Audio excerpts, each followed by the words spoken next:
नमस्कार दोस्तों, भाषा IQ एकेडमी में आपका स्वागत है। आज हम चर्चा करेंगे मुद्रास्फीति से ही रिलेटेड अन्य स्फीतियों के बारे में और आज ये हमारा लास्ट क्लास हो जाएगा, तो मिस मत करिएगा। बहुत इंपॉर्टेंट स्फीति के बारे में इसमें चर्चा करने वाले हैं। जिन्होंने अभी तक सब्सक्राइब नहीं किया है प्लीज सब्सक्राइब कर लीजिए, शेयर कर दीजिए वीडियो को, ताकि आपके पास ट्रिक के साथ, अच्छे एग्जाम्पल के साथ अर्थव्यवस्था की ये क्लासेस आपको मिलती रहे। और ध्यान दीजिएगा, ऐसी क्लासेस और कहीं नहीं आपको मिलेंगी कि आपके दिमाग में, मस्तिष्क में एकदम अंदर तक कहीं अर्थव्यवस्था घुस जाएगा। इतना आसान होता है कि आप कहेंगे इकोनॉमी मतलब कुछ नहीं, ये तो बहुत आसान सब्जेक्ट है। ओके, तो चलिए आज हम अन्य स्फीतियों के बारे में चर्चा करते हैं। कोर स्फीति ये क्या होती है? जिन्होंने पुरानी क्लासेस अभी तक नहीं देखी है तो जाकर प्लेलिस्ट में चेक कर लीजिए और देख लीजिएगा, डिस्क्रिप्शन में भी उनको अवेलेबल करवा दिया जाएगा। ओके, तो चलिए कोर स्फीति पर हम चर्चा करते हैं। क्या होता है कोर स्फीति? उससे पहले हम जानेंगे स्थायी और अस्थायी मुद्रास्फीति के बारे में। अब क्या होता है, जनसंख्या वृद्धि के कारण औद्योगिकरण, नगरीकरण, ये सभी क्या होते हैं? स्थायी कारण होते हैं। ये सभी क्या होते हैं? स्थायी कारण होते हैं। इसे सही कर लीजिएगा, स्थायी कारण होते हैं। क्या अब जैसे कि कोई क्षेत्र है, कोई देश है, वहां पर जनसंख्या भर भर के होना शुरू हो गई, ले अच्छा खासा एकदम अच्छा खासा भर गए हैं, ताऊ ताता पूरा एकदम बड़ा सा पूरा परिवार जम गया है। क्या हो गया? सबकी डिमांड भी बढ़ी है। ओके, मांग भी सबकी अपनी अलग अलग है। तो मांग जब ज्यादा हो जाएगी और चीजें उनकी आपूर्ति कम हो रही है, सप्लाई उनकी कम हो रही है, मांग बढ़ रही है, तो आप बताइए कीमत क्या हो जाएगा? बढ़ जाएगा उस चीज की। एक कंडीशन तो ये हो गई। अब जनसंख्या वृद्धि के लिए तो करेंगे नहीं भैया, हर किसी को उठा उठा करके आइसलैंड भेज दो, कहीं दूसरे देश भेज दो, ये कर दो वो कर दो, ये तो कर नहीं पाओगे। एक ही अच्छा कंडीशन है कि कंट्रोल कर लो जनसंख्या को। तो ये एक स्थायी कारण हो जाता है मुद्रास्फीति के लिए। दूसरा होता है औद्योगिकरण के कारण। उद्योगों को लगातार विकास हो रहा है।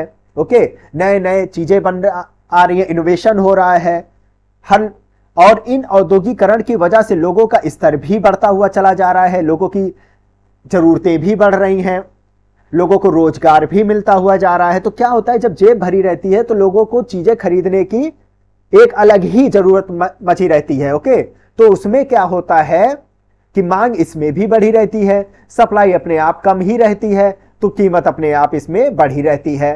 तो एक औद्योगिकरण हो गया। तीसरा हो जाता है नगरीकरण। गांव अब शहरों में तब्दील होता हुआ चला जा रहा है। कहां हरे भरे गांव थे, अब शहरों में शहर हो रहे हैं, तो लोगों की जरूरतें भी बढ़ती हुई जा रही हैं। भाई स्टैंडर्ड हो गया, स्टेटस हो गया है, कार में चलना है, एसी में रहना है, नई नई जरूरतों को पालना है। तो भैया जब जरूरतें बढ़ जाती हैं नगरीकरण की वजह से भी, ये भी एक स्थायी कारण हो जाता है मुद्रास्फीति के फैलने का। तो ये सभी कंडीशन जो होती हैं स्थायी मुद्रास्फीति कहलाती हैं। वहीं अस्थायी मुद्रास्फीति क्या होती है? जैसे कि मानसून का कभी अच्छा हुआ कभी बुरा हुआ, है ना। तो मान लीजिए कभी बुरा हो गया, मानसून अच्छे से नहीं आया, एल नीनो नानीनो का प्रभाव देखने को मिल गया, बारिश नहीं हुई, लो किसान बैठा हुआ खेत में, इस बार तो अनजबे ना हुआ, अब क्या करी बतावा भैया। तो मानसून से फसल नहीं अच्छी हुई, अनाज नहीं अच्छा आया, और फिर पता चला, मतलब मान लीजिए जैसे दाल है, दाल का उत्पादन नहीं हो पाया अच्छे से, तो क्या हो गया, लोग भर भर के अरे भैया प्रोटीन लेना है तो दाल हमको पीना है, दाल पीना है तो भैया खरीदना है।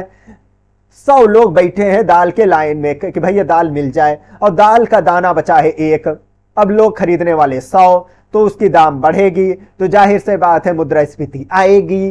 तो ये हो गया अस्थायी कारक, क्योंकि भैया मानसून कभी अच्छा कभी बुरा लगा रहता है, कोई स्थायी नहीं है ये। और वही प्राकृतिक आपदा, कभी देखिए प्राकृतिक आपदाएं आ जाती, बाढ़ आ जाता है, तूफान आ जाता है, अन्य कंडीशन आ जाते हैं, ओके, बादल फटना हो जाता है। तो इन सब कंडीशनों से भी क्या होता है, लोगों के जो उत्पादन में जो होते हैं, उत्पादन में कमी आना शुरू हो जाती है। जब उत्पादन ही कम हो जाएगा तो सप्लाई कम होना शुरू हो जाएगी भैया उस कंडीशन में। अब बताइए, तो मुद्रास्फीति नहीं आएगी? आप बताइए, आ जाएगी ना? तो ये अस्थायी कारणों में गिनी जाएगी। वो इसलिए क्योंकि ये हमेशा रहने वाली चीजें नहीं है, मानसून या हमेशा प्राकृतिक आपदाएं आती रहें, ये कभी आई कभी नहीं आई। तो इनसे जनित जो मुद्रास्फीति होती है वो अस्थायी मुद्रास्फीति कहलाती है।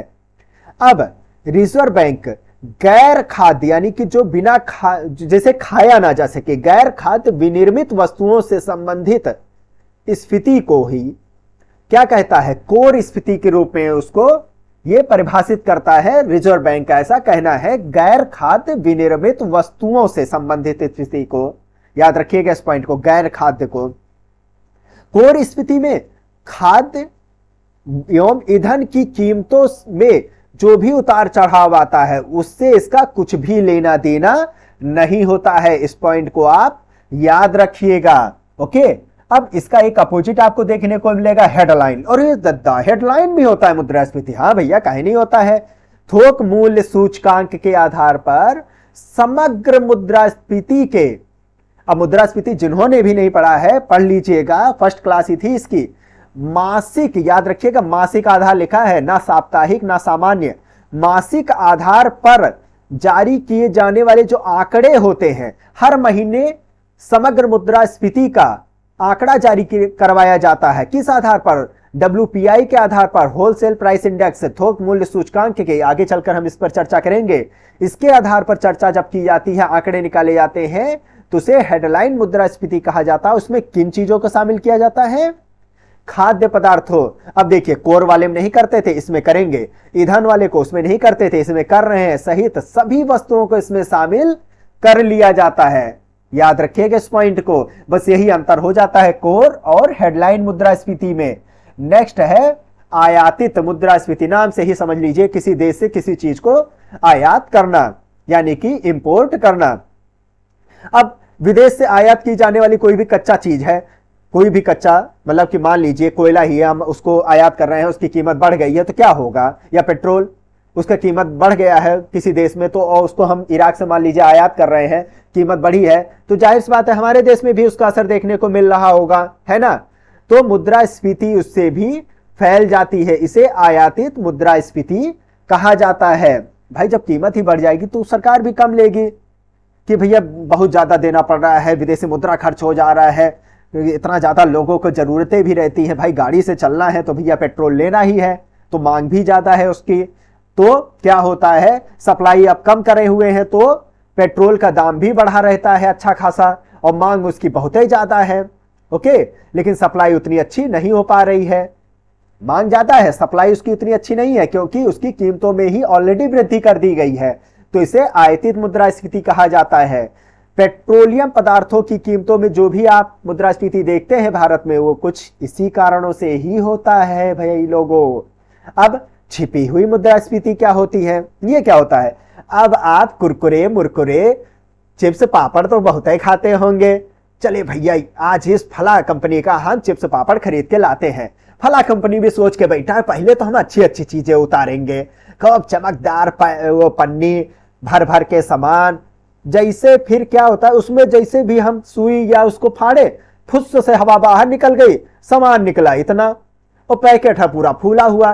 तो क्या होता है, पहले तो शुरू में जब कंपनी नहीं होती है, अच्छा खासा प्रोडक्ट दे रही होती है, फिर क्या करती है, समय के साथ कीमत, तो जैसे मान लीजिए 10 रुपए का ये चिप्स है, कीमत उतना ही है, अभी भी 10 रुपए है, लेकिन उसने क्या चालाकी मार ली है, अब उसने वजन उसका कम कर दिया। भैया, हम चिप्स का पैकेट जब खरीदेंगे तो उसको तौलेंगे तो है नहीं कि भाई लाओ तौल ही लेते हैं। पहला चीज तो उसका वजन कम कर देगा, दूसरा चिप्स के आकार में भी थोड़ा छोटा मोटा कमी कर देगा, या पैकेट में भी छोटा मोटा कमी कर देगा, आप जान नहीं पाओगे उस चीज को। और उसकी गुणवत्ता भी, अरे खा लिया, ओहो बहुत ही कड़वा है ये चिप्स तो भैया, तो उसके गुणवत्ता क्वालिटी में भी कमी कर देगा। तो आपको लगेगा भाई चिप्स तो वही है, कीमत भी वही है, लेकिन एक्चुअल में क्या होगा, उसका वजन कम कर दिया गया है, आकार भी घटा दिया गया है, क्वालिटी भी गिरा दी गई है। तो यही कहलाती है छिपी मुद्रास्फीति कहलाती है। ओके, तो पूर्ववत कीमतों पर ही लेकिन पहले की अपेक्षा कम वजन, आकार एवं खराब गुणवत्ता वाला माल बेचा जाना क्या कहलाता है? छिपी हुई मुद्रास्फीति कहलाती है। तो भाई लोगों सावधान हो जाइए, कंपनियां क्या क्या धोखा आपके साथ कर जाती हैं पता भी ना चला था। अब होता है लास्ट संरचनात्मक मुद्रास्फीति। ये क्या होता है? मुद्रास्फीति जैसा कि दिख ही रहा है, स्ट्रक्चरल इसमें चीजें आपको देखने, इसमें क्या होता है कि सरकार की कुछ अपनी मौद्रिक नीतियां भी होती हैं, भाई ब्याज बढ़ा दिया, टैक्स गिरा दिया, कुछ ऐसे कंडीशन हो जाती है, उसके जरिए भी वो मुद्रास्फीति को कंट्रोल करने का कोशिश करती है, मुद्रास्फीति लाने की कोशिश कर रही होती है। जहां जैसी जरूरत होती है सरकार के द्वारा भी कुछ मौद्रिक नीतियां लाई जाती हैं। तो मुद्रास्फीति केवल आपूर्ति पर मांग की अधिकता के कारण ही नहीं होती है, सरकार की अपनी मौद्रिक नीतियों का भी इस पर असर देखने को मिल जाता है। समझ गए ये चीज, इनकी वजह से भी मुद्रास्फीति आ जाती है। और मुद्रास्फीति का संरचनात्मक सिद्धांत जो है एक गुन्नार मिर्डल साहब थे, इन्होंने ही प्रतिपादित किया था। ओके, और एक थे पाल स्ट्रीटन। कौन थे? पाल स्ट्रीटन, है ना, इन्होंने भी इसमें अहम योगदान दिया था। फिर क्या होता है, इन्होंने कहा अर्थव्यवस्था की जो संरचना होती है ना, इसमें जब असंतुलन की स्थिति आ जाती है तब वो स्फीति को जन्म दे रही होती है, स्फीति का कारण बन रही होती है। अब वो असंतुलन कैसे आता है? वो आता है खाद्य की कमी से। ओके, खाने पीने की जो कमी हो जाती, खाद्य चीजों की कमी हो जाती है। मान लीजिए प्याज आना कम हो गया, या दाल की कमी हो गई, या तेल की कमी हो गई, तो देखिए उनका दाम बढ़ा हुआ दिखता है। वस्तुओं की आपूर्ति में कमी हो जाती है, विदेशी विनिमय अवरोध शुरू हो जाता है, विदेशों से भी जो लिया जाता है आयात निर्यात, उनमें भी कमी आना शुरू हो जाती है। जो सामाजिक राजनीतिक प्रतिबंध होते हैं, इन सब कारणों का भी मुद्रास्फीति पर असर पड़ता है। तो यही कहलाता है संरचनात्मक मुद्रास्फीति कहलाती है। तो आप आज समझ गए होंगे अच्छे से कि स्फीति के भी कितने पार्ट होते हैं। तो नेक्स्ट टॉपिक, हम मुद्रास्फीति की गणना कैसे की जाती है, इस पर हम चर्चा करेंगे। तो जिन्होंने भी अभी तक सब्सक्राइब नहीं किया है प्लीज सब्सक्राइब कर लीजिए। इसी के साथ मैं शरद वर्मा आपसे विदा लेता हूं। धन्यवाद। जय हिंद।